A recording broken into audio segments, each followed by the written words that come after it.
Hello, and welcome to another Corey Can Do, where we're making this amazing Gladiator chest plate. In order to make it, you'll need 4 Tetrapaks, a ruler, scissors, a stapler, newspaper, and some string of your choice. So we're going to try and make this newspaper mold, and it's really straightforward. Take a sheet of newspaper, open it out, cut it in half. One is the base, and the other is what you're going to use to make your chess pieces. So it's going to be divided into 4 sections. Once it's folded in half, draw a curve a quarter of the way down. Then, halfway down, another similar curve, and then a curve in the opposite direction a third of the way down. You're going to label these 1, 2, 3, and 4 eventually. Get them cut out, and once you've got them, you can lay them on top of your base piece to see how your chest plate is going to look. Number 4 is going to be for your shoulder straps.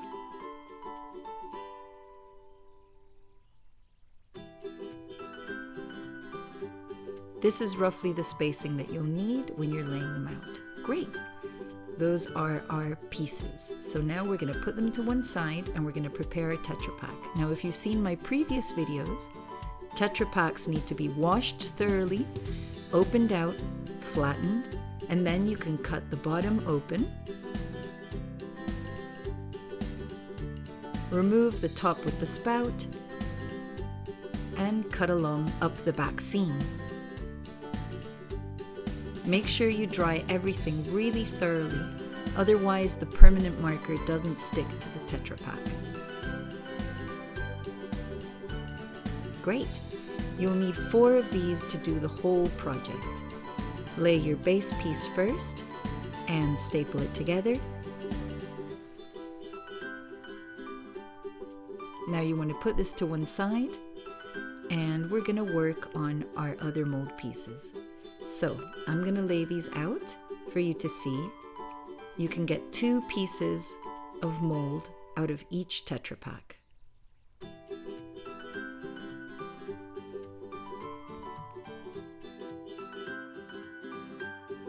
Once you've laid out your mold pieces, trace around them with your permanent marker.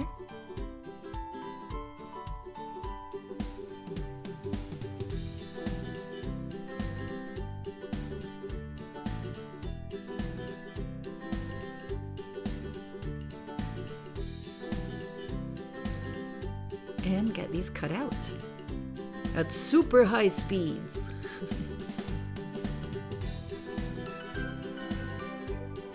Okay, I'm saving these little scraps for later. Once you've got your pieces, it's time to decorate them. Now, I'm improvising here, but I use a ruler to mark a center point. My shape is about 28 centimeters, so I'm marking a point at 14 centimeters. And then I'm going to mark another dot just above this. I like to draw a curve for where the neck would be. And then I'm going to draw some similar curves upwards. You can choose how you want to decorate your chest plate. It's really fun to take your time and be creative with this.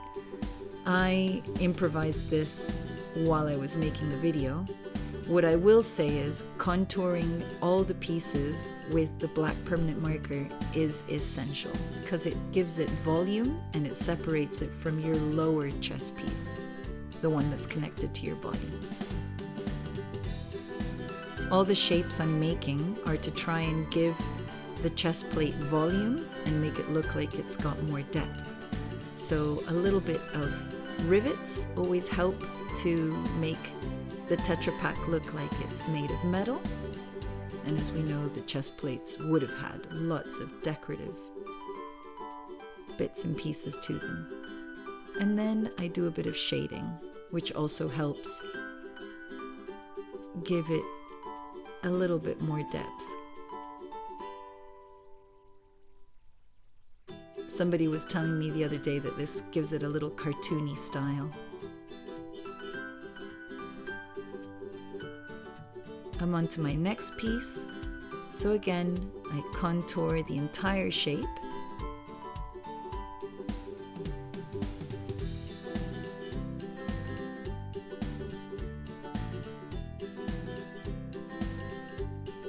And now I'm gonna take my ruler and I'm gonna separate out the middle. Now this part of the chest plate is meant to look like abs, so I'm drawing lines and shapes that give it that effect.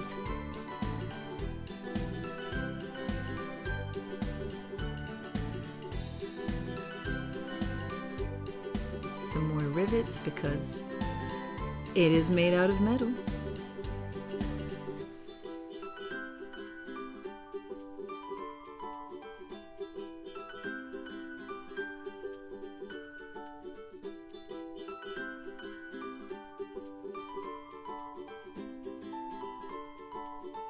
If you want to look at some ideas for Roman chest plates, it's always good to go onto Google Images and search for some ideas there.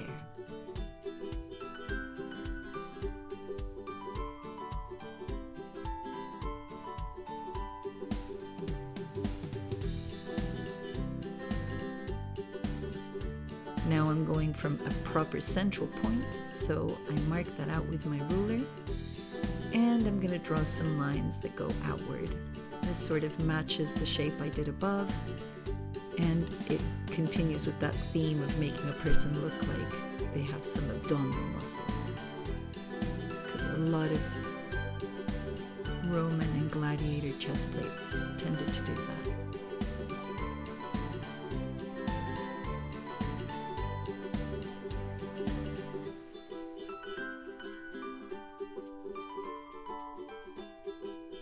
This is what happens when your Tetrapak isn't dry enough. The pen smudges a little bit.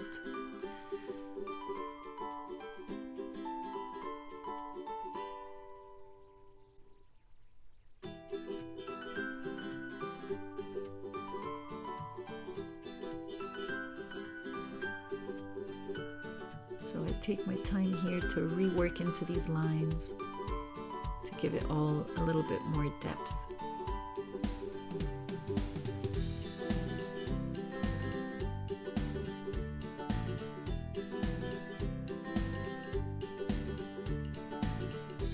Trying to fix what smudged here earlier.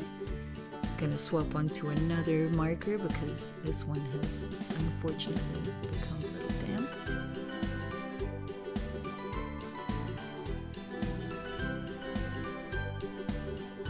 And more of this etching to give depth. Now I'm gonna work on these shoulder pieces. So you saw that I had some Tetrapak scraps from earlier. I'm going to use those to create some curves. These shoulder pieces would have been made out of many segments of metal, so I'm trying to mimic that look by tracing around this shape. And it doesn't matter if things smudge a little bit because it just gives it more of that old metal look.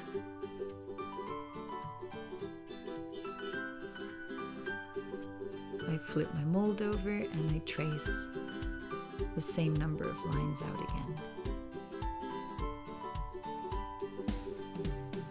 You can take your time here and decide how you want to design these up.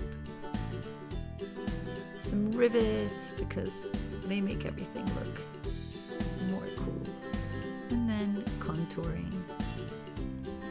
Finally, I'm ready to start laying my pieces. So you want them to have a little bit of volume, which means stapling them along this seam creates this.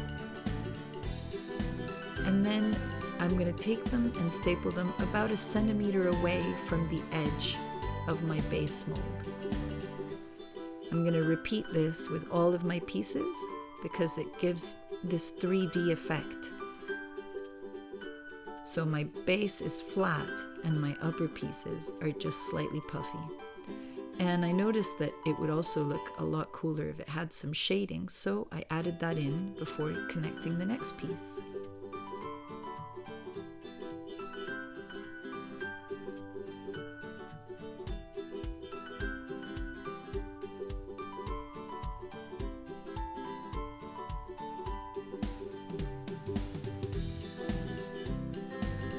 And here, before laying this piece, I noticed that I wanted my base to peak also. So I took my newspaper mold and I traced around that and cut away these two bits.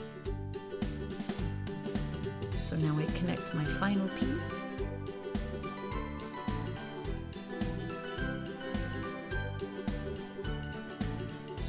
And now I'm going to shade along this bottom edge, and I'm going to make sure that my edge contours all connect up. So final bit of tidying up, and all of my edges are being put onto that base now. It's really good to tie these pieces in because it makes it all look like it's one solid piece. Okay, and now looking at these shoulder pieces, I'm going to cut away at this section because it just needs that little extra curving.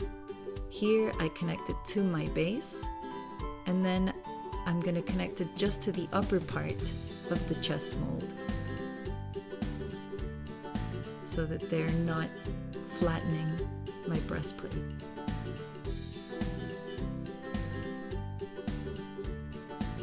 Okay, that's ready to go. Now we're going to talk through how we tie it onto our bodies.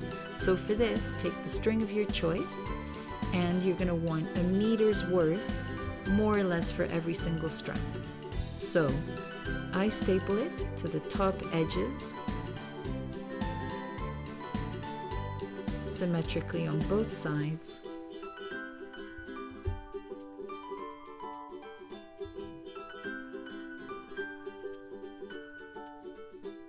And now I'm going to staple it just about under where the armpit would be, down toward the waist on either side.